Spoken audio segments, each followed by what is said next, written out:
The Coca-Cola splashed across her face before she even saw it coming. For a second, the world went silent. Just the sound of the glass rolling on the floor and a few cruel laughs behind her. Her hands trembled, the cold drink dripping down her apron. But she didn't say a word.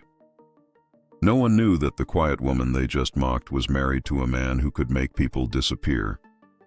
But that day, what he chose to do would shock everyone, not out of anger, but love. Have you ever seen someone's true power hidden behind kindness? Tell us in the comments. Before we begin, hit subscribe. It's appreciated. It was a slow afternoon at a small diner on the edge of town. The smell of fried food and coffee filled the air.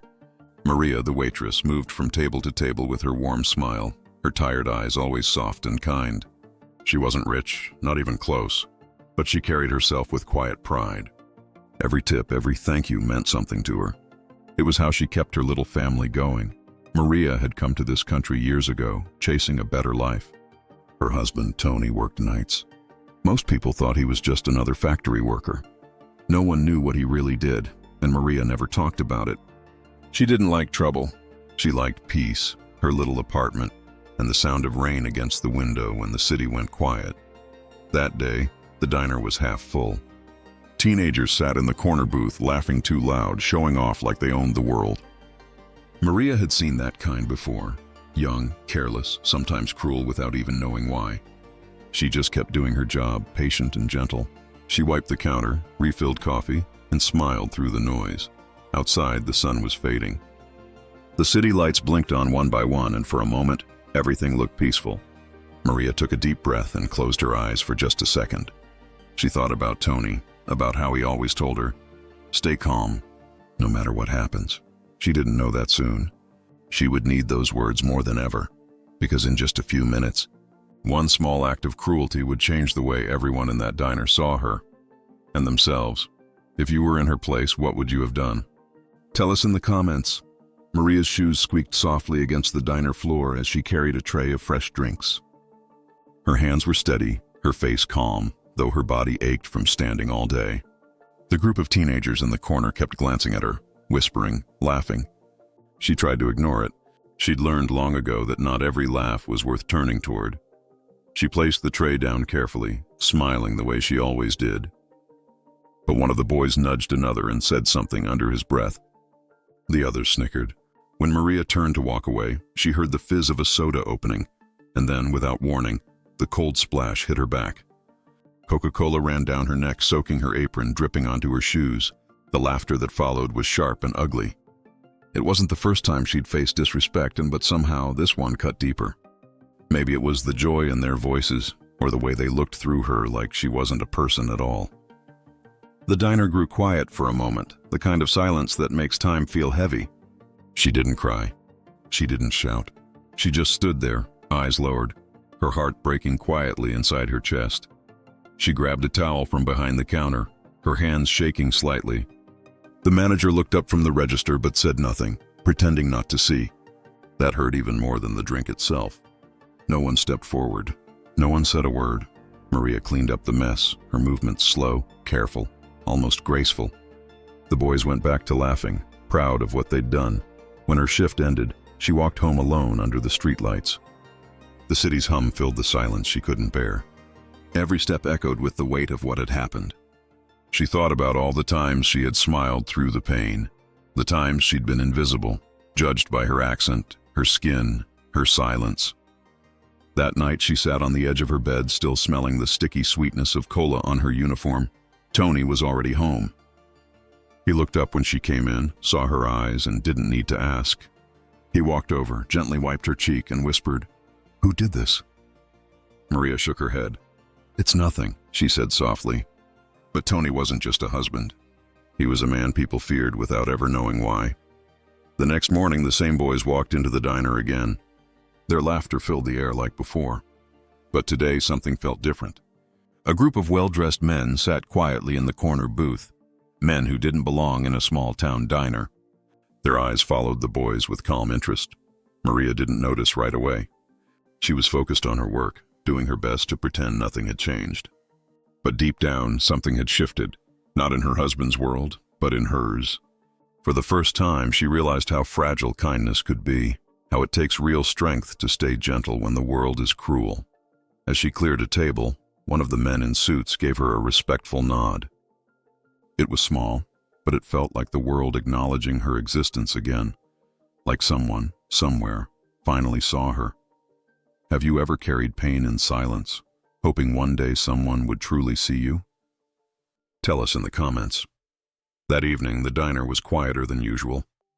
The hum of the old fridge, the clink of silverware, and the faint sound of a radio in the back were all that filled the air. Maria was wiping down the counter when the bell above the door rang. The same boys walked in again, loud, careless, full of confidence. But this time, Tony was already sitting in the corner booth. He didn't look like a man people should fear. He wore a plain jacket, his eyes calm, his hands folded on the table. Yet there was something in the way he watched, still patient, unreadable. Maria froze when she saw him. Their eyes met, and she could tell he already knew. He didn't need names or details. The quiet look on her face had told him everything. The boys sat down, still laughing, but their noise faded when one of Tony's men closed the door behind them and locked it gently. The sound was soft, but it changed the air in the room. No one else moved. Maria's heart pounded. She didn't want this. She didn't want anger, even if the world might say she deserved it. Tony stood up slowly and walked toward the counter. Every step was silent, heavy. The boys looked up, unsure.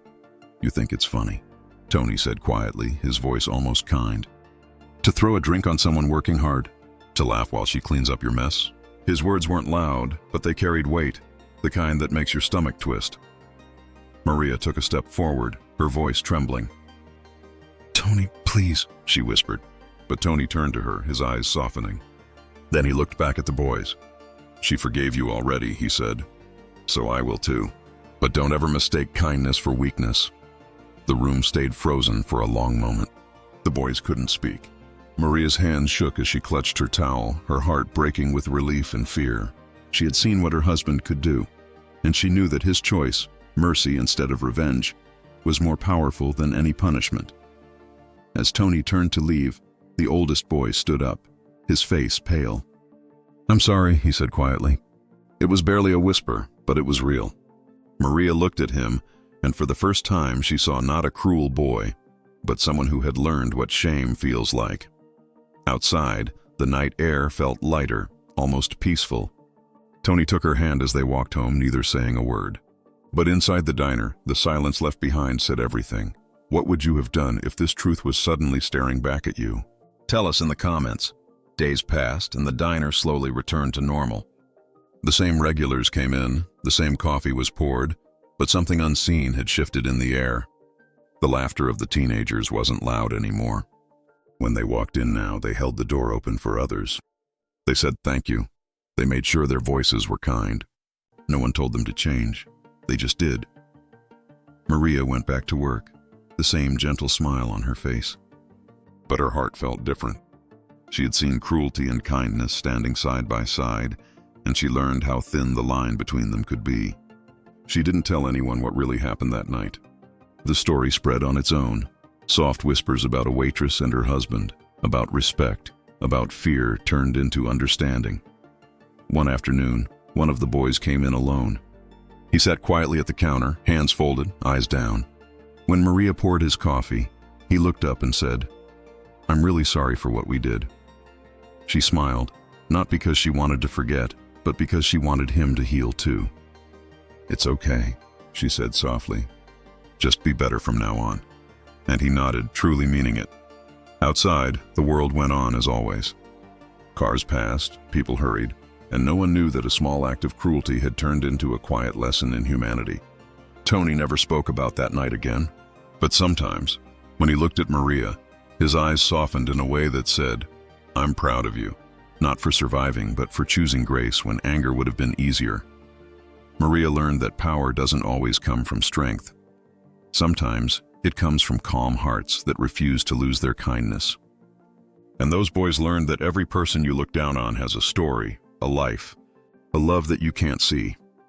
Maybe that's how the world changes, not with revenge, but with one moment of understanding that echoes far beyond what we expect. What part of this story stayed with you the most? Tell us in the comments, show some love with a like, and subscribe to stay inspired.